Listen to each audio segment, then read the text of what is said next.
Eli Travers stood alone in the silver hallway of the Xeron Royal cruiser, Seraphis.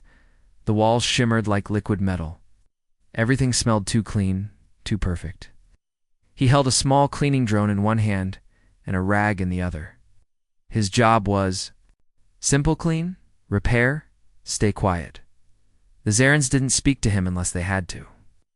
To them, he was just a human, a servant, a contractee, not a slave, technically.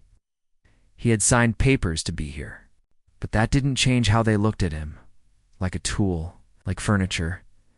Eli didn't mind. He'd always kept his head down. He was good with machines, better with silence. Here that was a skill. Today, however, something strange happened. He was called to clean Princess Asera's chamber. That was rare. Royals had their own staff, trained and trusted. Eli had never even seen the princess up close before. She was next in line to rule the Xeran Empire, after her mother, Empress Seralith. It was said that Asera spoke 12 languages and had memorized every star chart in the royal library. Some called her cold. Some called her brilliant. Eli just hoped she wouldn't notice him. The princess's chamber was vast. The ceiling glowed like a night sky, full of stars and shifting nebulae. Sarah sat at a long glass table.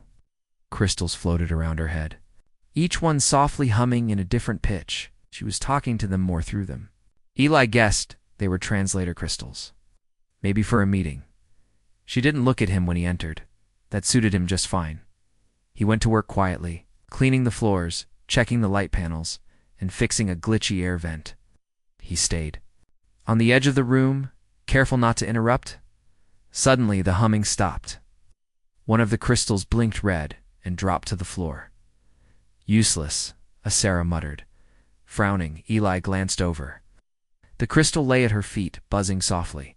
She pressed her palm to it, but it didn't respond. Without thinking, Eli stepped forward. "May I?" he asked. Asera looked up, surprised. Her eyes were bright violet, like polished stones. "You're a cleaner," she said. "Yes, ma'am," Eli replied. "But I've worked with tech back on Earth. Maybe I can help." She raised an eyebrow, curious. "Yeah, very well. Show me." Eli knelt, picked up the crystal, and turned it over in his hands. It had a tiny fracture near the power node. A design flaw, maybe. He opened a small toolkit from his belt and patched the node with a silver thread. The crystal glowed green. He handed it back to her. "Try now." Asera blinked. She touched the crystal, and it hummed smoothly. "It works," she said. Eli nodded. "Just common sense." The princess tilted her head. "Humans call that common?" Right where I'm from?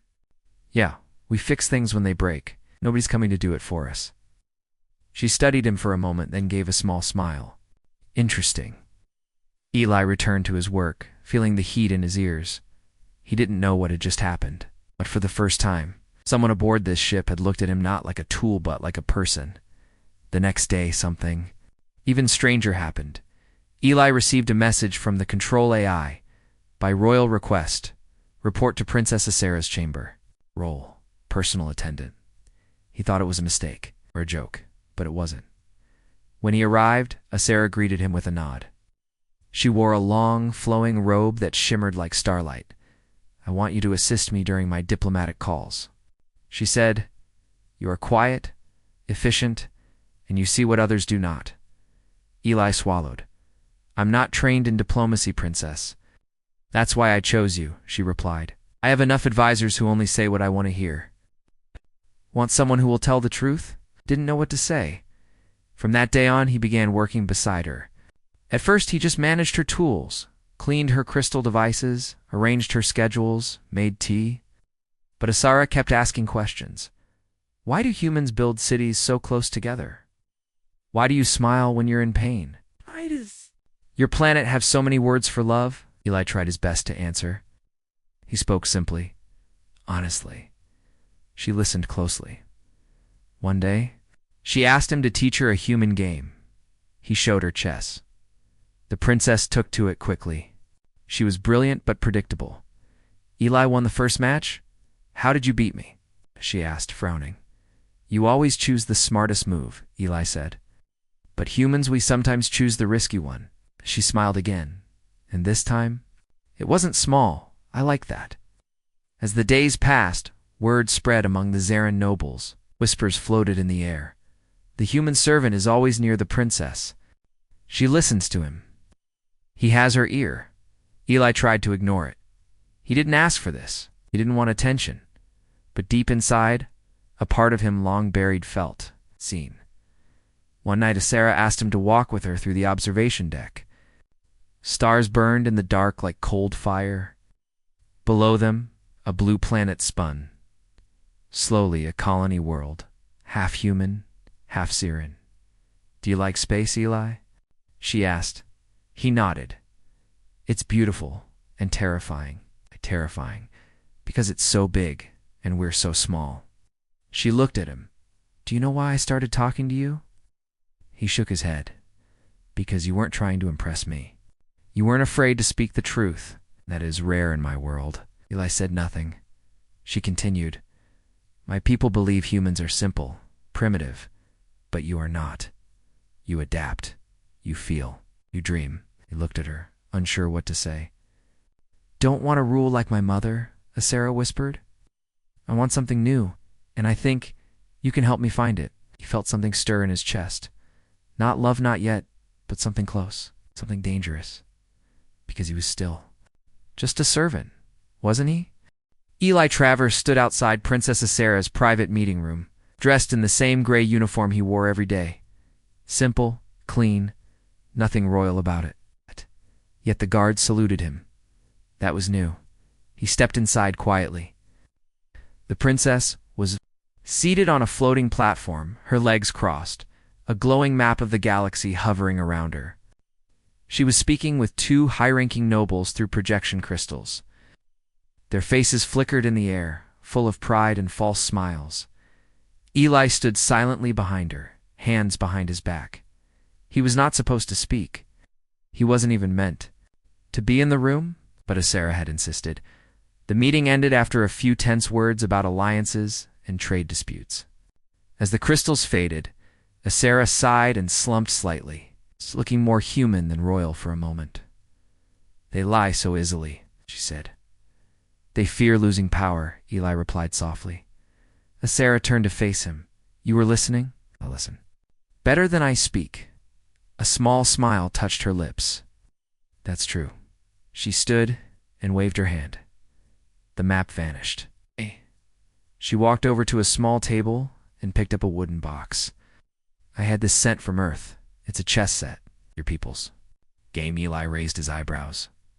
"You want to play now?" "I want to learn more," she said, "about your kind."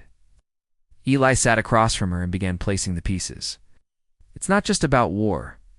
It's about thinking ahead, about sacrifice. It's like ruling a kingdom," Sarah asked. "Exactly." They played in silence for several minutes. Sarah was focused, sharp, but she missed small details. She didn't expect Eli's knight to jump behind her lines. When she lost her queen, she leaned back and laughed a real warm sound. "You planned that." "I hoped you'd take the bait," Eli said. "You think differently," she said. "My advisors always think in straight lines. You look sideways." "It's how we survive on Earth," he said. "Sometimes straight lines lead you off a cliff." Sarah stared at him, thoughtful. "Your world must be difficult." "It is," Eli said. "But it's ours." They began playing regularly after that. First it was just chess, then came conversations about Earth, about humanity, about emotions and history. Eli told her stories from his childhood, about school fights, old movies, and the time he built a radio from scrap. She listened with quiet fascination. One day she asked him, "Do humans fear us?" "Some do," Eli admitted, "but most just feel small, like we're ants under the Empire's boots." "I don't want to be a boot," Sarah said softly. There was a pause. Then she looked up. "Do you think I can change things?" Eli met her gaze. "If anyone can, it's you." She didn't smile this time. She just nodded, serious, steady. A few days later, Eli was cleaning near the council wing when he heard something he wasn't supposed to hear. Two Zarin nobles stood near the hallway arch. speaking in low voices. They didn't see him. To them, a human in a gray uniform was invisible. "The princess must agree to the marriage," one said. "The warlord's son is dangerous. But if we tie him to the crown, we can control him." "She won't agree," the other replied. "She has attachments now." "Is that human, for example?" "The servant?" the second noble hissed. "He's more than a servant. She trusts him." "That's dangerous." There was silence. Then the first noble said, "If the human gets in the way, accidents can happen." Eli froze. They walked away. Never noticing him, he didn't sleep that night. The next morning, Sarah was standing by the viewing window again. Stars outside shifted slowly, endless and cold. She wore a silver dress, her hair tied back in royal braids. "You look worried?" she said without turning. "I heard something," Eli said. Now she turned. "About the warlord's son," he continued. "And me?" Her expression darkened. "Go on. They're planning to pressure you into the marriage. If you resist, they'll try to remove the problem." "Me?" Sarah didn't look surprised. She stepped closer. "Shouldn't be in danger because of me." "I don't care about that," Eli said. "But you should know what they're planning." She stared at him for a moment, then touched his arm gently. "You're not just a servant anymore. You're someone I trust." He nodded, not sure what to say. A moment passed between them, quiet, full of things not said. Then the alarm sounded. A deep ringing noise filled the hallways. Red lights flashed. The royal guards stormed past the doors, shouting in Ziran. "What's happening?" Eli asked. Asara's eyes narrowed. "Something's wrong," a guard burst in. "Your Highness, your brother's ship has arrived without warning. He demands to see you. He's brought ... weapons." Sarah stiffened. "He's forcing the marriage." The guard nodded. "Take us to the diplomatic hall," she ordered. "Eli stays with me." The diplomatic hall was cold and sharp, filled with glass and stone. Sarah's brother, Lord Varnick, stood near the center. Behind him were soldiers in dark armor and a tall, pale alien youth with glowing blue tattoos, the warlord's son. He smiled like a knife. Sarah Varnick said, bowing with mock respect. "So lovely to see you." "You come without request," Sarah said calmly. "And you bring soldiers." "For your protection." Varnick lied. The warlord's son stepped forward. "My queen to be, I've waited long for this day." "Never agreed to anything," she replied. He raised a strange device, small, silver, shaped like a thorn. "I believe you will agree soon." The device flashed. Sarah and the guards fell to their knees, screaming in silence. Their eyes went white, their bodies shaking. The device had released some kind of neural pulse, something made to attack. Zran minds. Eli staggered, but remained standing. The warlord's son looked at him, confused. "Why isn't he affected?" "He's human," Varnick hissed. "It won't work on him." Eli acted fast. He rushed forward, grabbed a wine bottle from the table, wrapped it in a metal napkin, and slammed it into the device. Sparks flew. The device broke apart in the warlord's hand. The shockwave ended. Sarah gasped and stood, her eyes wide. "Guards," she shouted. Eli grabbed her hand. "We have to go now." She didn't argue. Together they ran through the halls, ducking past confused guards and slamming doors behind them. Sarah hit a control pad and opened a hidden escape tunnel. "How did you resist that weapon?" she asked as they ran. "Different brain structure," Eli said, panting. "Your weapon hits nerves. Ours don't work the same way." She looked at him with something between fear and awe. "You're immune," she whispered. "That changes everything." They escaped on a small shuttle, heading for an outer Kalanya world, half forgotten by the Empire.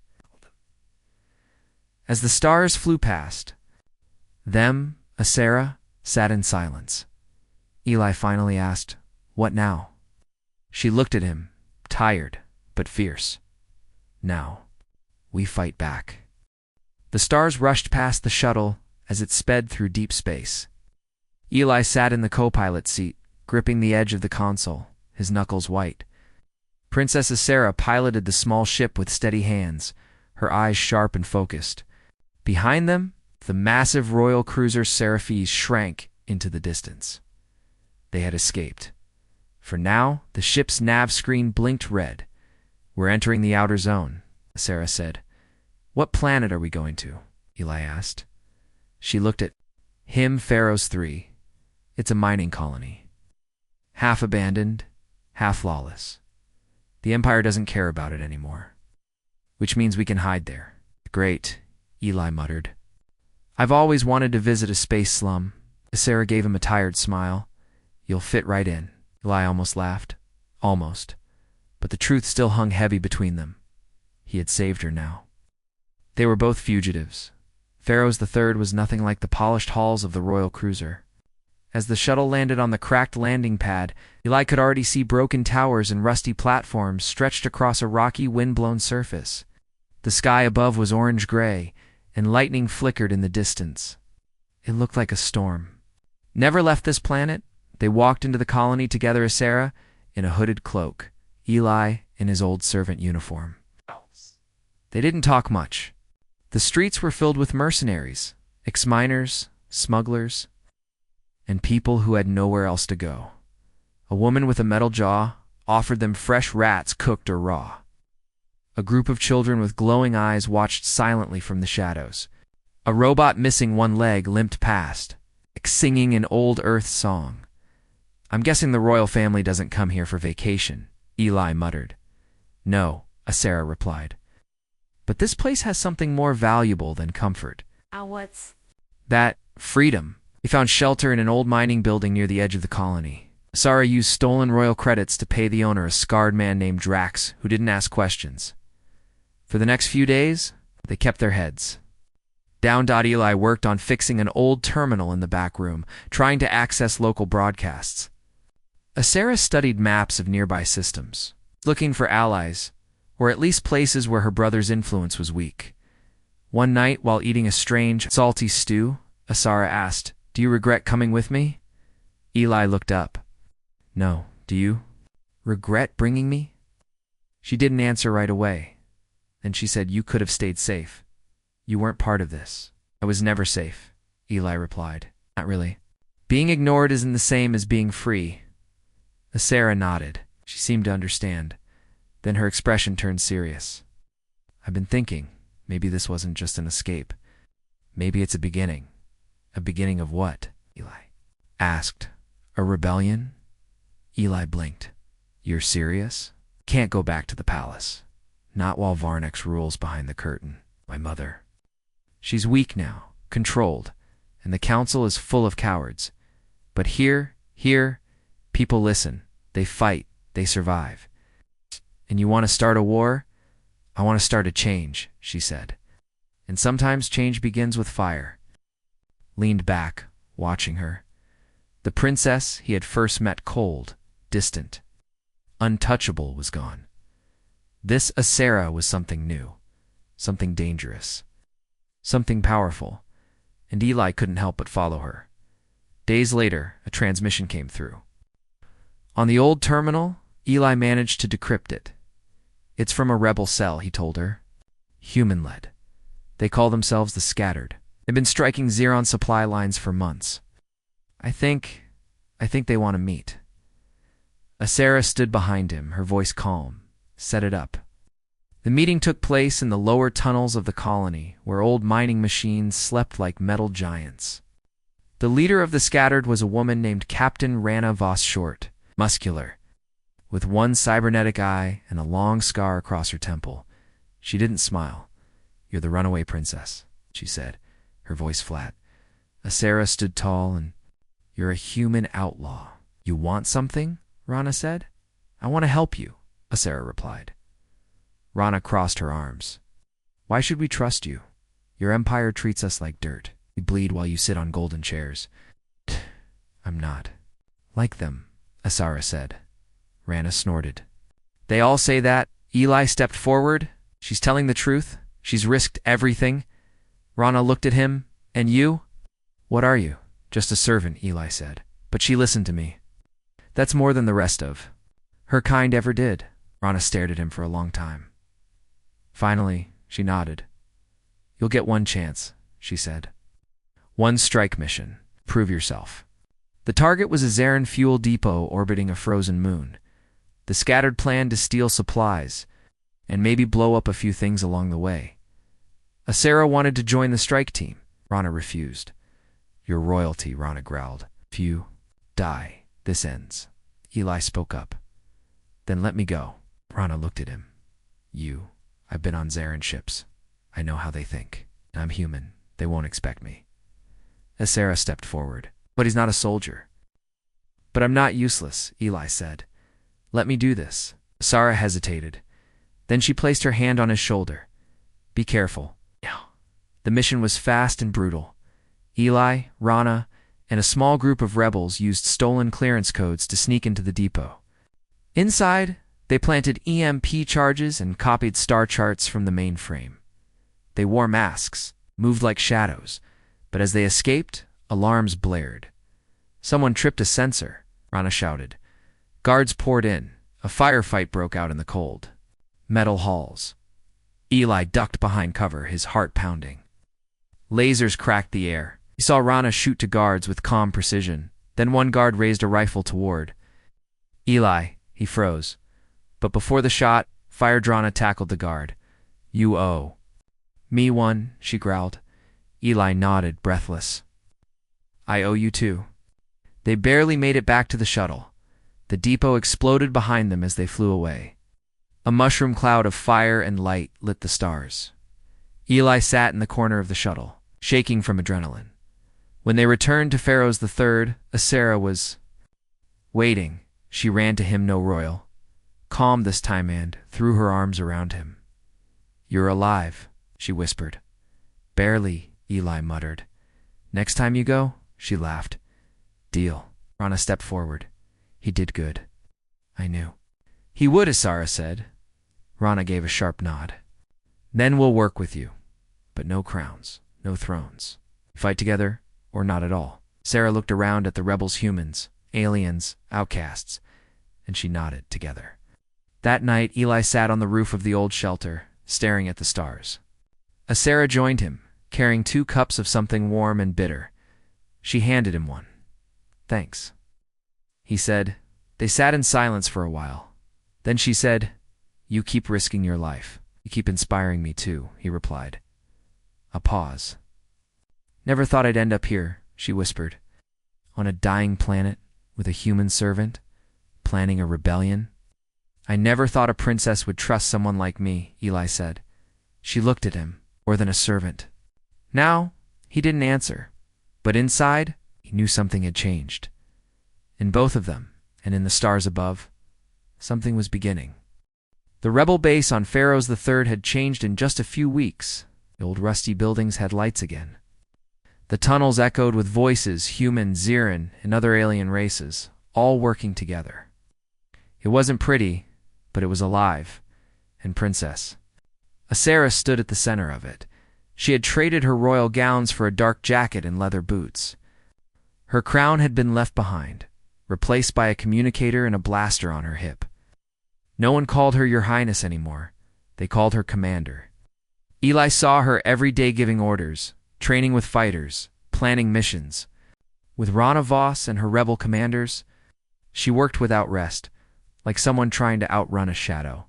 But Eli knew the truth. She wasn't running anymore. She was fighting, and people were starting to believe in her. One morning, Eli joined. Asera and Rana in the command room. The air was thick with tension. Asera pointed to a holographic map floating over the table. This is the Narnok Spire, she said. It's one of the Empire's signal towers. My brother uses it to control communication across 7 star systems. Rana frowned. So you want to blow it up? No, Asera said. I want to hijack it. For 1 hour, Eli raised an eyebrow. To send a message to the galaxy, Asera said. To every human, every servant, every silenced voice. I want them to hear the truth. Rana crossed her arms. You're risking everything for a speech. No, Asera replied. I'm giving them hope. It's more dangerous than any weapon. Eli nodded slowly. I'll go with you. Asera smiled. I was counting on it. The plan was risky. They would travel in a stolen Zarin shuttle, slip past patrols using forged codes, and land inside the tower, disguised as an inspection crew. A small team would upload the broadcast from the control room, while others kept watch. They had only 45 minutes before the Empire traced the signal. After that, chaos.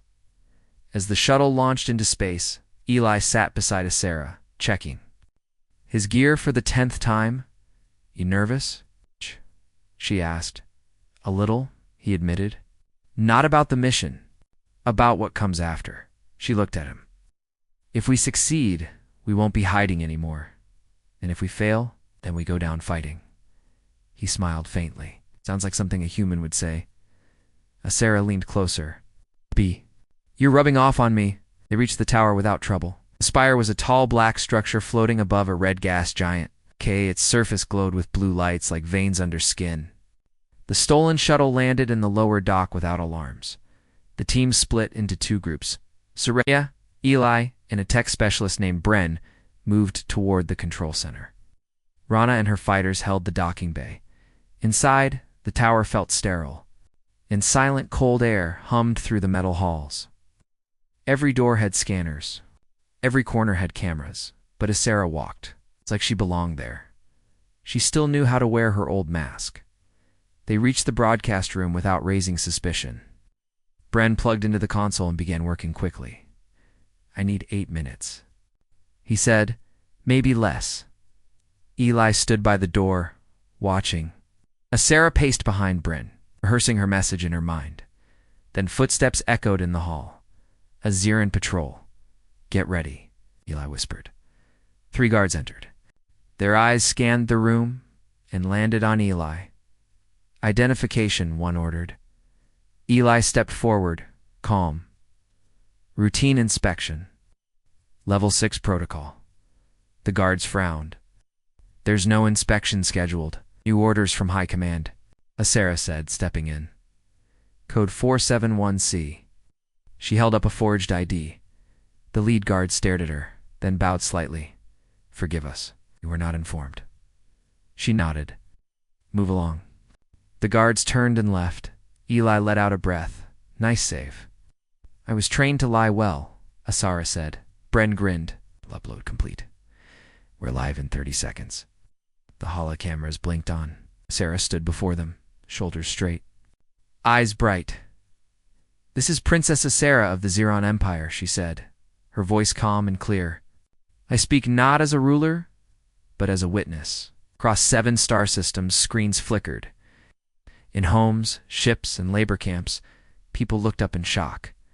"I have seen the truth behind the Empire's peace. I have seen how humans are treated like tools, not people. I have seen fear used as a weapon." Eli watched her proud. "I was born into power. I was taught that we were better. But I learned the truth from someone unexpected. A servant, a human, and he changed me." She glanced at Eli, just for a second. "I know rebellion is dangerous. I know some will call this treason. But I do this because I believe all people Ziran or human dies, freedom, dignity, and a voice." The signal cut too soon. Eli looked at Bren. "What happened?" "They shut us down," he said. "Faster than I thought, but Sarah didn't panic. Then, we move now." As they ran back to the docking bay, alarms howled across the tower. Red lights flashed, doors slammed shut. Rana's voice crackled through the cum. "We've got company. The patrol found our ship. Get ready to fight." Eli and Sarah raced. Down the corridor, blasters drawn. Guards swarmed in from both sides. Shots exploded around them. Eli fired back, hitting 2. Sarah took down a third with sharp aim. They moved like lightning, covering each other, never stopping. They reached the bay just as a grenade exploded behind them. "Go," Rana shouted. The rebels fired nonstop, covering the shuttle. Asara pushed Eli into the ship. "Get in." Pulled her in behind him. The door closed. The shuttle lifted off in seconds, dodging lasers as it flew away from the spire. The tower shrank in the distance, but Asara didn't smile. "We lost people," she whispered. "Good people," Eli put a hand on her shoulder. "But your message got through." Back on Pharaoh's 3, they watched the results unfold.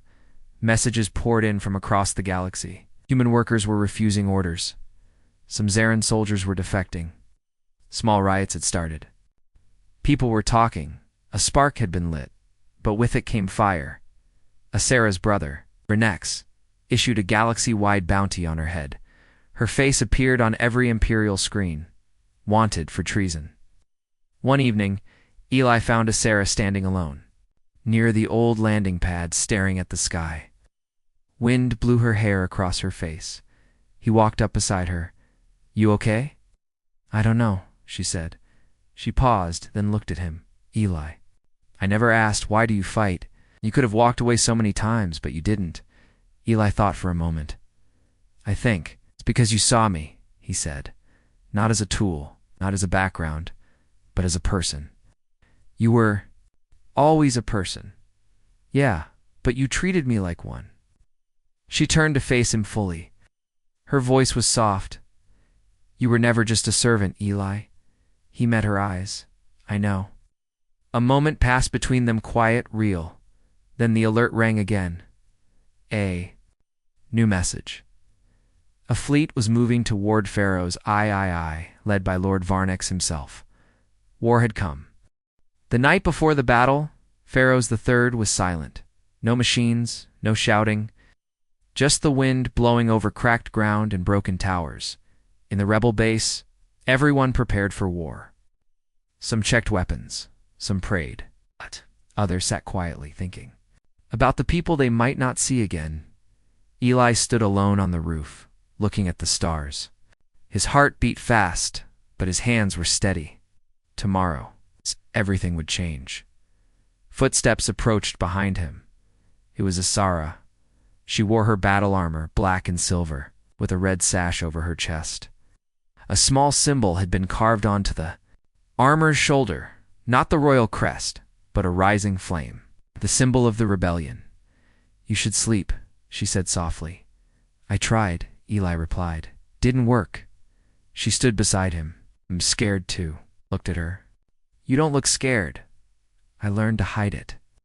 They were quiet for a moment. Then Eli asked, "Do you think we can win?" Asera didn't answer right away. "We don't have more ships," she said, "or better weapons. But we have something Varnex never understood." "What's that?" "People, belief, and a reason to fight." Eli turned to her. "That's because of you." She smiled, tired but proud. "No, it's because of us." And for the first time, she reached out and held his hand. They didn't say anything after that, but the silence between them was warm at sunrise. The sky turned red. A massive shadow appeared above Pharaoh's III. Lord Varnex had arrived, his fleet filled. The clouds black warships with glowing green engines. Fighters swarmed the skies like angry insects. In the rebel command room, alarms blared. Screens showed ships landing all over the surface. Troops marched out, Zaran elites, trained killers in silver armor. Ranavas pointed at the screen. "They're hitting the north side first. Heavy fire. We need to draw them in, then trap them." Asara nodded. "I'll take the front line." Eli stepped forward. "So will I." Rana frowned. "This isn't a game, servant. He's earned his place," Asara said firmly. Rana looked at Eli again, then nodded once. "Fine, just don't die." Eli gave a weak smile. "I'll do my best." The battlefield was chaos. Smoke filled the air. Lasers flashed. Explosions shook the ground. Rebels fought from rooftops, behind broken walls. Inside tunnels, Asera led from the front, blasting enemy drones, calling out orders. Helping wounded fighters off the ground, Eli stayed close to her, firing carefully. He wasn't the best shot, but he was brave and fast. At one point, a Zaran soldier rushed toward Asera with a plasma blade. Eli jumped in front, blocking the attack with a shield. The blade burned through the edge, didn't hit his body. Asera shot the attacker seconds later. "You're insane," she said. "You're welcome," Eli gasped. After hours of fighting, the rebels began to push the enemy back. They used mines in the tunnels, snipers on towers, traps made from scrap metal and explosives. It worked. the Zarin forces started to slow down until a massive blast hit the rebel gate. A large dropship landed and out stepped a tall, armored figure. Lord Varnix. He wore dark gold armor and a long cape that dragged on the ground. His helmet had red glowing eyes. He raised his hand and 3 rebel fighters were lifted into the air choking, for he crushed them with one flick of his wrist. Everyone stopped. Even the wind seemed to pause. Varnix looked around and spoke through his helmet. "Give me the traitor, princess, and I will spare the rest." Sarah stepped forward. Eli grabbed her arm. "Don't. If I don't, they all die. Then we fight." She looked at him. Man nodded. Then she walked toward Varnix. The two faced each other in the open field. The rebels stood behind Sarah. The Ziron troops stood behind Varnix. Varnix removed his helmet. His face was pale, sharp, and cold. "You've brought shame to your bloodline," he said. Sarah didn't flinch. "You've brought shame to our people. You think these insects care about you?" he sneered. "You are Ziron, they are tools. They are more human than you ever were." His eyes darkened. "So be it." He raised his hand, and the battle exploded again. Varnix fought like a monster. He moved faster than any soldier, crushing walls, tossing people aside like dolls. His armor made him nearly impossible to hurt, but Sarah was faster. She dodged, struck, and led him away from the others into the ruins of an old mining tower. Eli followed, refusing to leave her alone. Inside, Varnix cornered them. "You were never strong enough to lead," he told Sarah. "No," she said. "But I'm strong enough to stop you." She drew her blade and charged. The duel was fierce. Sparks flew, metal clanged. Asara's blade danced like fire, but Varnix blocked every strike. Eli picked up a blaster and tried to help, but it bounced off Varnix's shield. Then Varnix grabbed Asara and slammed her into a wall. "You're weak," he shouted. Eli ran forward, no weapon, no plan, and stabbed Varnix in the side with a broken pipe. Varnix screamed. Spinning to punch Eli dash hard, Eli fell to the ground. Bleeding, but it gave Asara the moment she needed. She rose and drove her blade straight into Varnix's chest. He staggered back and fell. The battle ended with his fall. The Zarin troops saw. Their commander defeated and began to retreat. Some dropped their weapons. Others fled. The rebels cheered. Pharaohs III was free, and so was the galaxy. Hours later, Eli woke up in a medical room. His ribs were bruised, his head ached, and his arm was in a sling. Asara sat beside him. "You're alive." "Shh," she whispered. "Barely," he croaked. She smiled. Her eyes were red, but she looked happier than he'd ever seen her. "You saved me," she said. "You saved me first." She reached out, took his hand, and held it gently. "You're not just a servant, Eli. You never were." He smiled weakly. "Then what am I?" She leaned closer. "My equal." And then she kissed him soft and real. Weeks later, news spread across the stars. The Zarin Empire was broken. Dude. Council was formed, one where humans and aliens shared power. Asara refused the throne, but took a seat on the council. She worked to rebuild what was lost and to protect what they had gained. Eli became her advisor, and more than that, her partner. Not because he had royal blood, but because he had something better, a heart that never gave up, and a soul that refused to be silent. The galaxy remembered their names not as princess and servant, but as leaders, as equals, as the spark that lit the fire of freedom, and in the stars above, hope burned brighter than ever.